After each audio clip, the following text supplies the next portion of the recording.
The knight isn't a demon, a ghost, or a manifestation of medieval hysteria. He's a mirror. If you walked out of the dreadful wondering why a gritty Wars of the Roses survival drama suddenly pivoted into a supernatural slasher, you missed the point. The dreadful isn't what's coming for Anne or Morwen, it's what they've already become. The film is a subversion of the return of the hero trope. While the 1964 Japanese masterpiece Onibaba uses a literal cursed mask to punish sexual jealousy, director Natasha Kermani uses the suit of armor to trap her characters in their own moral decay.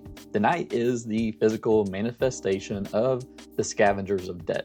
The idea that you cannot survive by stripping the dead without eventually becoming the very thing you're looting. Before we dig into the guts of this 15th century nightmare, quick warning, I'm spoiling everything. If you haven't seen Sophie Turner and Marcia Gay Harden turn a coastal cottage into a psychological meat grinder, go watch it.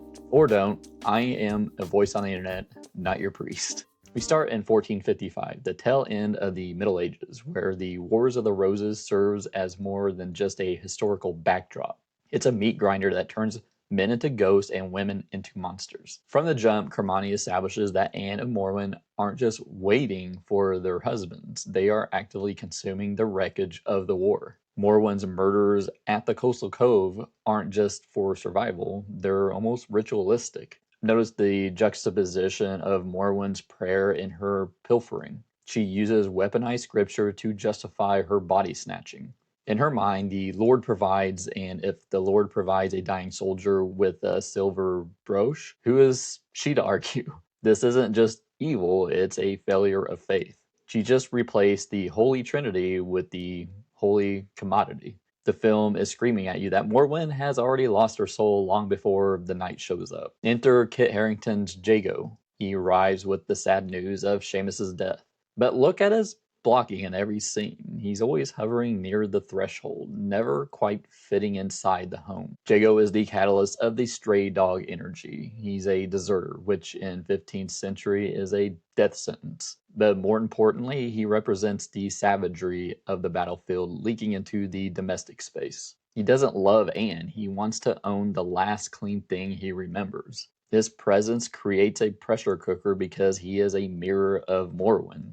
They're both scavengers, just fighting over different types of property. The knight appears in the periphery of Anne's vision throughout the second act. Most viewers assume this is a hallucination or a manifestation of Anne's repressed trauma. Now look at the color theory. The knight's armor isn't just black or silver, it's matte. It's soul-sucking void that contrasts with the earthy, muddy tones of the cottage. Every time the knight appears, it's immediately after a moment of moral compromise. The first appearance is right after Anne shares her first intimate moment with Jago, and betraying the memory of Seamus. The second appearance is right after Morwen doubles down on her religious justification for the murders. The knight is a narrative clock. He's the personification of the sins of the father, or in this case, the husband, coming home to collect. If you think he's a ghost, you're thinking a little too small. He's the physical debt of the life they've been living. Morwen's manipulation of Anne using divine judgment is peak toxic mother-in-law logic. She tells Anne that leaving would be a mortal sin.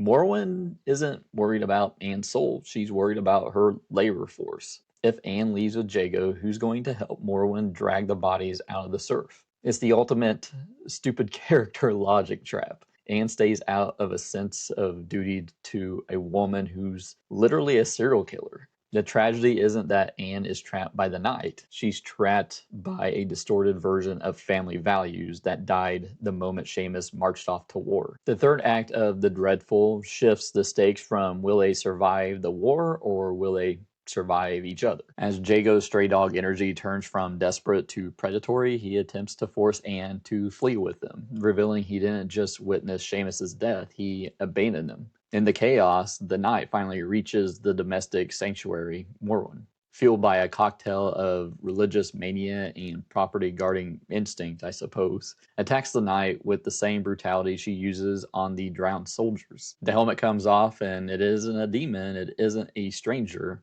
it's Seamus. He didn't die at the front. He crawled back through the mud of England, armored in the very status symbol that defined his heroism, only to be butchered by his own mother. That is the dreadful realization. By living as scavengers, Morwen and Anne lost the ability to recognize the return they spent years praying for. Anne's choice in the final frames to walk away from both a dying Morwen and a self-serving Jago is her first and only act of true agency. She isn't choosing a life, she's choosing to stop being a piece of salvage. She leaves them in the mud of their own making. If we recontextualize the entire film through the lens of that ending, the supernatural elements aren't ghosts, they're a psychological contagion. My theory, the armor was the curse.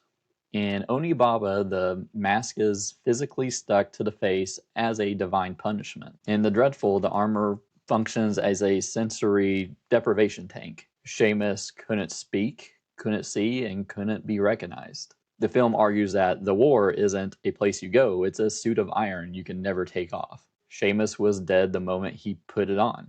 His physical arrival was just the delivery of a corpse. There are two Reddit theories that are going on about this movie. There's the Jago knew theory. Some viewers argue Jago knew the knight was Seamus the whole time and lured him to the cottage to have him killed by Morwen, clearing his path to Anne. I suppose this kind of fits the stray dog opportunism in a way. Others suggest the film's ending is a loop, and eventually becoming the new Morwen at a different cove, scavenging to survive until her own past comes knocking. The Dreadful plays it fair, I suppose. If you go back and watch the scenes where the knight appears, he never actually attacks first. He's always observing. He's a man trying to find his way home, looking through the slit of a helmet at a family that has replaced him with a stranger in a pile of stolen loot. The clues were there in every weaponized scripture Morwen spat out. I suppose the movie subverts the cheap jump scares of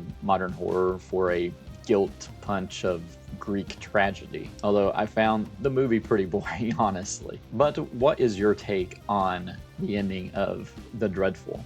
Let me know down in the comments below. If you like this video, hit that like button and consider subscribing. If you want to support the channel a little further, hit that join button down below and join our YouTube memberships for only 99 cents. If you have a friend or family member who is confused about the ending or even the point of the movie, send them this video. Check out my spoiler-free review of The Dreadful. I wasn't a fan, and I'll see you next time.